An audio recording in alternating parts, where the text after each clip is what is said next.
दोस्तों, कांग्रेस पार्टी देश की मुख्य विपक्षी पार्टी है। जब देश को आज़ादी मिली तो उसके बाद के कुछ दशकों तक सत्ता पर कांग्रेस पार्टी ही काबिज रही। इसके कई कारण थे।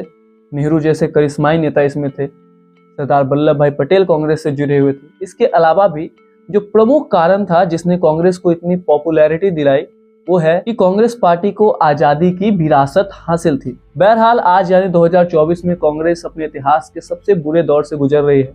हालांकि 2014 और 2019 के लोकसभा चुनाव की बात करें तो 2024 के लोकसभा चुनाव में कांग्रेस ने कुछ अच्छा प्रदर्शन किया।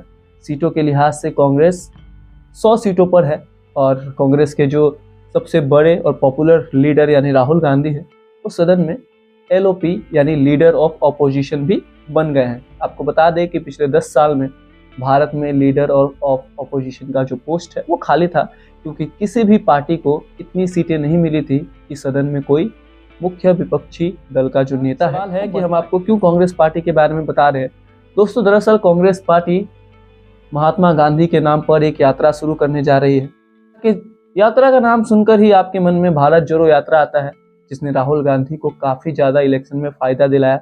उनकी छवि काफी हद तक भारत जोड़ो यात्रा से सुधरी। अब कांग्रेस एक बार फिर से महात्मा गांधी के नाम पर एक यात्रा निकालने जा रही है। क्या है पूरा मामला, चलिए आपको विस्तार से बताते हैं। दोस्तों, दरअसल कर्नाटक के बेलगामी में अखिल भारतीय कांग्रेस समिति के शताब्दी वर्ष मनाने के लिए एक मीटिंग बुलाई गई। आपको बता दें कि यही वो जगह है जहां पे आज से 100 साल पहले यानी 1924 में महात्मा गांधी जी ने कांग्रेस की अध्यक्षता की थी। इसी सत्र में महात्मा गांधी ने सामाजिक और आर्थिक स्वतंत्रता को प्राप्त करने के लिए उनका जो मकसद था, उस मकसद की प्राप्ति के लिए स्वराज और सर्वोदय के प्रसार प्रचार के लिए पार्टी में कुछ उचित सुधार करने को कहा था। इसने पार्टी के संगठनात्मक ढांचे और कामकाज करने के तरीकों को भी बदला था। हम बात 1924 की कर रहे हैं। स्पष्ट है कि यह शताब्दी समारोह ऐसे समय में आया है जब हाल ही में 2 बड़े राज्यों में कांग्रेस की सरकार नहीं बनी है और कांग्रेस को बुरी तरीके से हार का सामना करना पड़ रहा है।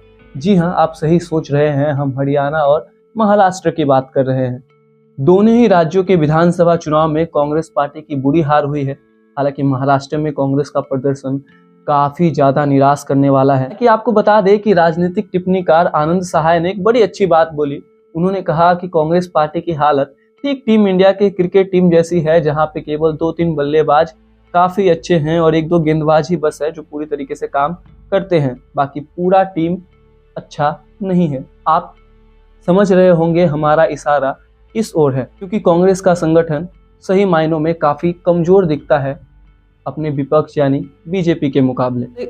आपको बता दें कि कांग्रेस पार्टी में नीतियां तय करने वाली सबसे बड़ी इकाई ने महात्मा गांधी की विचारधारा के बारे में जागरूकता पैदा करने, डॉक्टर BR अम्बेडकर के कथित अपमान के खिलाफ और संवैधानिक मूल्यों की रक्षा के लिए जय बापू, जय भीम और जय संविधान यात्रा शुरू करने का फैसला किया है। इस बैठक में पार्टी को जमीनी स्तर पर ऊपर तक संगठित करने का प्रस्ताव भी पारित किया गया है।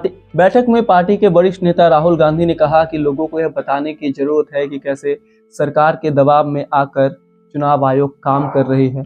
राहुल गांधी का इशारा हरियाणा और महाराष्ट्र के चुनाव की ओर है, जहां पे बहुत सारे पार्टी के जो कैंडिडेट थे मामूली अंतर से चुनाव हार गए। कांग्रेस पार्टी लगातार ये आरोप लगा रही है कि चुनाव में धांधली हुई है। हालांकि कुछ लोग ये भी सवाल उठा रहे हैं कि यात्रा के नाम पर कांग्रेस पार्टी फिर से अपने आप को खड़ा करने के लिए एक बड़ा माहौल तैयार करने जा रही है। बहरहाल जो भी हो, आपको क्या लगता है कि क्या राहुल गांधी कांग्रेस को फिर से खड़ा कर पाएंगे? अगर आप मेरा न्यूट्रल पर्सपेक्टिव ले तो मैं भी यही कहूँगा कि देश में एक विपक्ष की या यूं कहें मजबूत विपक्ष की जरूरत है, जो 2024 के बाद काफ़ी हद तक दिखता है।